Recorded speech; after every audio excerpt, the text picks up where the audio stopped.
నా పేరు హరీష్. నేను ఫ్రైడే రోజు శుక్రవారం ఇక్కడ హాస్పిటల్కి వచ్చినాను. కాలు చాలా నొప్పితో వచ్చినాను, లేవలేకపోయినాను, వీల్ చైర్లో వచ్చినాను. ఇక్కడ సండే రోజు నాకు సర్జరీ చేయడం జరిగింది.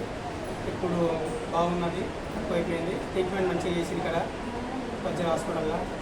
ఇప్పుడు బాగున్నది, నడుస్తున్నాను.